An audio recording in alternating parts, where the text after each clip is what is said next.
NEET paper leak मामले को लेकर सियासत लगातार तेज होती जा रही है। प्रधानमंत्री नरेंद्र मोदी ने देर रात वीडियो जारी कर छात्रों को भरोसा दिलाया कि दोषियों को बख्शा नहीं जाएगा।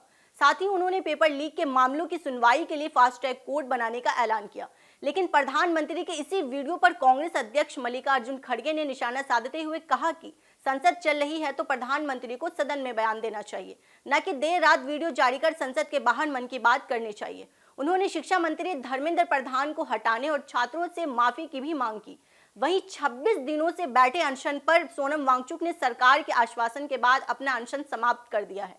अब सबसे बड़ा सवाल यही है कि क्या सरकार के ऐलान छात्रों का भरोसा जीत पाएंगे। नीट पेपर लीक मामले पर सियासी बयानबाजी और तेज हो गई है। प्रधानमंत्री नरेंद्र मोदी ने देर रात जारी वीडियो में कहा कि पेपर लीक के दोषियों को किसी भी कीमत पर बख्शा नहीं जाएगा। उन्होंने बताया कि फास्ट ट्रैक कोर्ट के गठन और दोषियों को कड़ी सजा दिलाने के लिए अधिकारियों ने मसौदा तैयार कर उन्हें सौंप दिया है। इस मसौदे पर कैबिनेट में चर्चा के बाद इसे अंतिम रूप दिया जाएगा और कड़े प्रावधान वाला विधेयक जल्द संसद में पेश किया जाएगा। प्रधानमंत्री ने यह भी कहा कि सरकार ने मामले में कई अहम कदम उठाए हैं और जिन लोगों की भूमिका सामने आई है उन्हें गिरफ्तार कर जेल भेजा गया है। उनका कहना है कि परीक्षा प्रणाली में पारदर्शिता और छात्रों का भरोसा बनाए रखना सरकार की प्राथमिकता है। हालांकि प्रधानमंत्री के इस बयान के बाद भी विपक्ष का हमला थमता नजर नहीं आया। कांग्रेस अध्यक्ष मल्लिकार्जुन खड़गे ने सोशल मीडिया प्लेटफॉर्म एक्स पर पोस्ट कर कहा कि प्रधानमंत्री को संसद के बाहर वीडियो जारी करने के बजाय सदन में आकर जवाब देना चाहिए। उन्होंने प्रधानमंत्री से संसद आने से पहले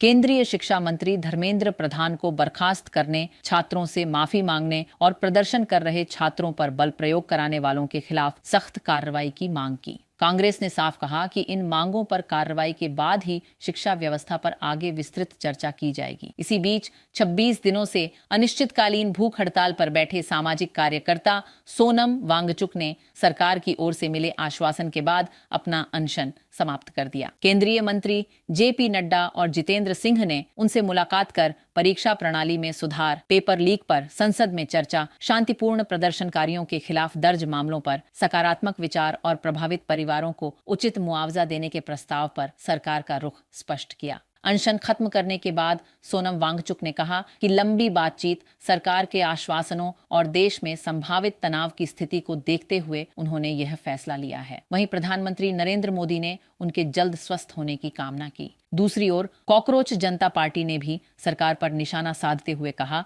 कि पेपर लीक के खिलाफ सबसे सख्त कदम केंद्रीय शिक्षा मंत्री धर्मेंद्र प्रधान को हटाना होगा। पार्टी ने साफ किया कि जंतर मंत्र पर उनका शांतिपूर्ण प्रदर्शन जारी रहेगा। फिलहाल सरकार अपने फैसलों पर कायम है, जबकि विपक्ष और प्रदर्शनकारी छात्र जवाबदेही की मांग पर डटे हुए हैं। ऐसे में अब सबकी नजर संसद में होने वाली चर्चा और सरकार के अगले कदम पर टिकी हुई है।